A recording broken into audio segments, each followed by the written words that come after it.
নমস্কার বন্ধুরা, তিয়াশাস রেসিপিতে সকলকে স্বাগত জানাই। আজ হাজির হয়েছি পেঁয়াজকলি দিয়ে একটা দুর্দান্ত স্বাদের রেসিপি নিয়ে, যেটা গরম গরম ভাত, রুটি, পরোটা সব কিছুর সঙ্গেই খেতে পারবেন। খেতে অত্যন্ত সুস্বাদু হয়। আশা করছি রেসিপিটা আপনাদের ভালো লাগবে। আমার চ্যানেল এখনও না সাবস্ক্রাইব করে থাকলে প্লিজ চ্যানেলটা সাবস্ক্রাইব করার অনুরোধ রইল। তো এখানে আমি বেশ কিছুটা পেঁয়াজের কলি নিয়েছি, আর এখানে আছে আলু, টমেটো, পেঁয়াজ আর কাঁচা লঙ্কা। আরও যা যা লাগবে আমি ভিডিওতে আপনাদের দেখিয়ে দেব। তো পেঁয়াজকলির এই রেসিপিটা তৈরি করার জন্য এখানে আমি বেশ কিছুটা পেঁয়াজের কলি নিয়েছি, আর পেঁয়াজকলিগুলোকে ভালো করে পরিষ্কার করে ধুয়ে নিয়েছি। এবার এই পেঁয়াজকলিগুলোকে কেটে নিতে হবে। তো আমি এখন পেঁয়াজের কলিগুলোকে একটু এরকম লম্বা লম্বা করে কেটে নিচ্ছি। ঠিক এরকম সাইজ করে পেঁয়াজের কলিগুলোকে কেটে নিতে হবে। খুব বেশি বড় করে কাটার দরকার নেই, একটু মাঝারি সাইজ করে কেটে নিলেই চলবে।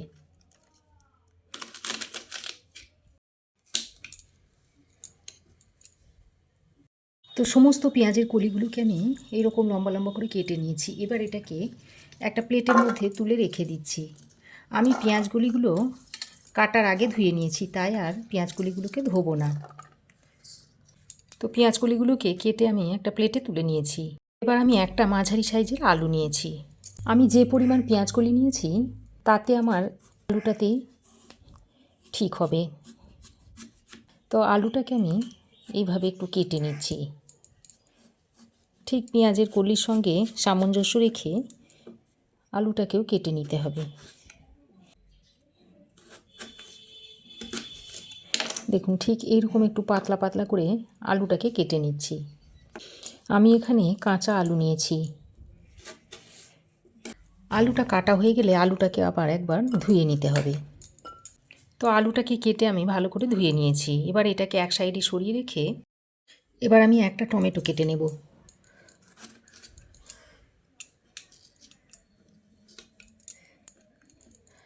টমেটোর মুখের এই সাদা অংশটাকে কেটে ফেলে দিতে হবে।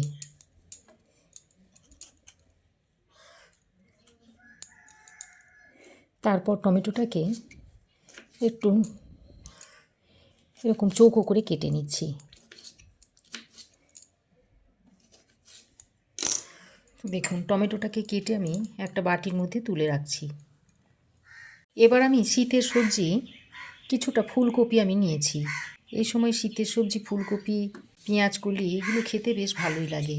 এবার এই ফুলকপিটাকে আমি একটু এইভাবে ছোট ছোট করে টুকরো করে নিচ্ছি। তো দেখুন, ফুলকপিগুলোকেও এইরকম একটু ছোট ছোট টুকরো করে নিয়েছি। এবার এই ফুলকপিটাকে একটা বাটিতে তুলে নিচ্ছি। কাটার আগে ফুলকপিগুলো একবার ধুয়ে নিয়েছিলাম, কাটার পর আরও একবার ফুলকপিটাকে ভালো করে ধুয়ে নেব। এবার আমি গ্যাস অন করে একটা কড়াই গরম করে নিয়েছি। তারপর এই গরম কড়াইয়ের মধ্যে দিয়ে দিচ্ছি 1 চামচ মতো সর্ষের তেল। তেল খুব ভালো করে গরম করে নিয়ে আমি এখানে একটা ডিম নিয়েছি। এবার এই ডিমটা দিয়ে একটা ভুজিয়া বানিয়ে নেব। ডিমটা ভেঙে আমি এই গরম তেলের মধ্যে দিয়ে দিচ্ছি। আর এই সময় গ্যাসের ফ্লেমটাকে একেবারে লোতে রেখে দিতে হবে। এবার আমি এর মধ্যে দিয়ে দিচ্ছি স্বাদ মতো নুন আর একটু গোলমরিচের গুঁড়ো দিয়ে দিচ্ছি। দিয়ে ডিমটাকে ভালো করে নেড়ে চেড়ে একটা ভুজিয়া তৈরি করে নিচ্ছি। তো দেখুন, নুন আর গোলমরিচের গুঁড়োটা দিয়ে নাড়াচাড়া করে ডিমের ভুজিয়াটা আমি তৈরি করে নিয়েছি। আর এবার এটাকে আমি একটা প্লেটের মধ্যে তুলে নিচ্ছি। এটা তুলে নেওয়ার পর আরও 2 টেবিল চামচ মতো সর্ষের তেল দিয়ে দিলাম। তেলটা ভালো করে গরম করে নিয়ে ফোড়নে দিয়ে দিচ্ছি 1/2 চামচ মতো কালো জিরে, দিচ্ছি একটা শুকনো লঙ্কাকে 2 টুকরো করে। এবার ফোড়নটাকে কয়েক সেকেন্ড ভেজে নিয়ে এর মধ্যে কয়েকটা থেতো করা রসুন দিয়ে দিচ্ছি। থেতো করা রসুনটা দিয়ে আবারও সব কিছুকে একসঙ্গে ভেজে নিতে হবে। তো রসুনের গায়ে একটু হালকা কালার ধরে গেলে ঠিক এই পর্যায়ে কেটে রাখা আলুগুলোকে দিয়ে দিতে হবে। আলুগুলো দেওয়ার পর ফোড়নের সঙ্গে ভালো করে নেড়ে চেড়ে মিশিয়ে তারপর আলুগুলোকে বেশ খানিকক্ষণ সময় ধরে ভেজে নিতে হবে। আলুগুলো কয়েকবার নাড়াচাড়া করে মিশিয়ে নিয়ে তারপর একটা ঢাকনা দিয়ে আলুগুলোকে ভেজে নেব। তো দেখুন ঢাকা দিয়ে দিয়ে বেশ খানিকক্ষণ আলুটাকে ভেজে নিয়েছি। আর আলু দেখুন প্রায় 50% মতো সেদ্ধ হয়ে গেছে। এবার এই পর্যায়ে কেটে রাখা ফুলকপিগুলোকে দিয়ে দিচ্ছি। এবার ফুলকপিগুলোকে দিয়ে আলুর সঙ্গে আরও কিছুক্ষণ লালচে করে ভেজে নেব। তো বন্ধুরা, এই সময়তে আমি নুন দিচ্ছি না, নুন ছাড়াই আলু ফুলকপিগুলোকে ভেজে নিতে হবে। আবারও ঢাকা দিয়ে দিয়ে আলু ফুলকপিগুলোকে ভেজে নেব। তো বেশ খানিকক্ষণ ঢাকা দিয়ে দিয়ে আলু আর ফুলকপিটাকে লো টু মিডিয়াম ফ্লেমে ভেজে নিয়েছি। আর দেখুন ফুলকপির গায়ে বেশ সোনালি রং ধরে এসেছে। এবার এই পর্যায়ে আমি কেটে রাখা পেঁয়াজটা দিয়ে দিচ্ছি, সঙ্গে দুটো চেরা কাঁচা লঙ্কা দিয়ে দিচ্ছি, আর দিয়ে দিচ্ছি টমেটোর কুচোনোটা। এবার আবারও সব কিছুকে একসঙ্গে ভালো করে নেড়ে চেড়ে মিশিয়ে নিতে হবে। আমি কিন্তু এখনও নুনের ব্যবহার করিনি। এই পর্যায়ে যদি নুন দেওয়া হয় তাহলে জল ছেড়ে দেবে, ভালো করে সবজিগুলো ভাজা হবে না। টমেটো, পেঁয়াজ আর কাঁচা লঙ্কাটা দিয়ে ভালো করে নেড়ে চেড়ে মিশিয়ে নিয়ে আমি আবারও ঢাকা দিয়ে কিছুক্ষণ রান্না করে নিচ্ছি। তো ঢাকা দিয়ে দিয়ে আরও কিছুক্ষণ আমি রান্না করে নিয়েছি। আর দেখুন টমেটো বেশ অনেকটাই গলে গেছে। এবার আরও একবার ভালো করে নেড়ে চেড়ে মিশিয়ে নিয়ে এবার এর মধ্যে দিয়ে দিচ্ছি পরিমাণ মতো হলুদের গুঁড়ো আর হাফ চামচ মতো ধনে গুঁড়ো দিয়ে দিচ্ছি। এবার আমি স্বাদ মতো নুনটা দিয়ে দিচ্ছি। এবার গুঁড়ো মশলাগুলো দিয়ে আবারও সব কিছুকে একসঙ্গে ভালো করে নেড়ে চেড়ে মিশিয়ে নিতে হবে। পেঁয়াজের কলিটা আমি সব শেষে ব্যবহার করব, কারণ পেঁয়াজ কলি খুব বেশি রান্না করলে গলে যাবে আর খেতে ভালো লাগবে না।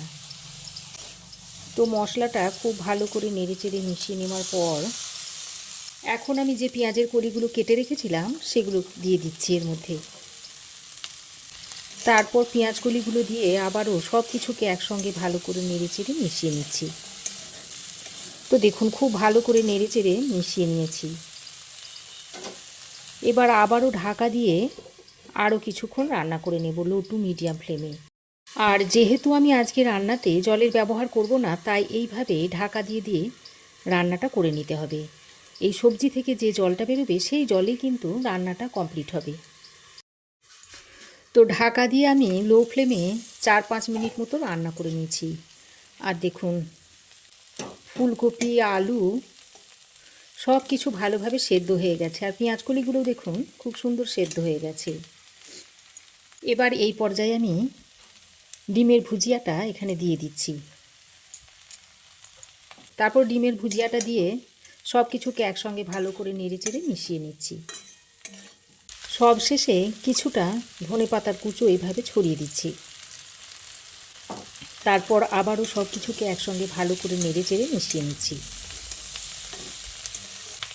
আর এই পেঁয়াজকলি রেসিপিটা এখন সার্ভ করার জন্য একেবারেই রেডি হয়ে গেছে।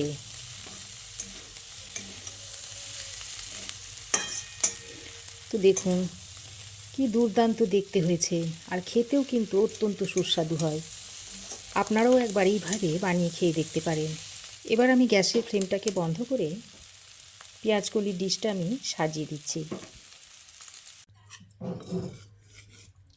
দেখুন কি দুর্দান্ত দেখতে হয়েছে। এবার আমি এটা একটা বাটির মধ্যে সার্ভ করে দিচ্ছি।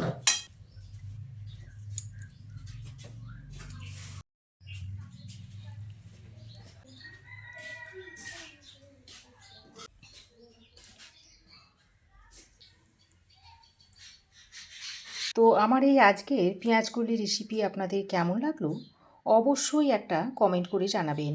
ভালো লাগলে একটা লাইক ও শেয়ার করবেন। পাশে থাকা বেল আইকনটাও অবশ্যই প্রেস করে দেবেন। আর আমার চ্যানেলে যদি নতুন হয়ে থাকেন তো প্লিজ চ্যানেলটাকে সাবস্ক্রাইব করার অনুরোধ রইল। আজ এই পর্যন্তই। আবার দেখা হবে নতুন কোনো রেসিপি নিয়ে নেক্সট এপিসোডে। সে পর্যন্ত ভালো থাকবেন, সুস্থ থাকবেন। ধন্যবাদ।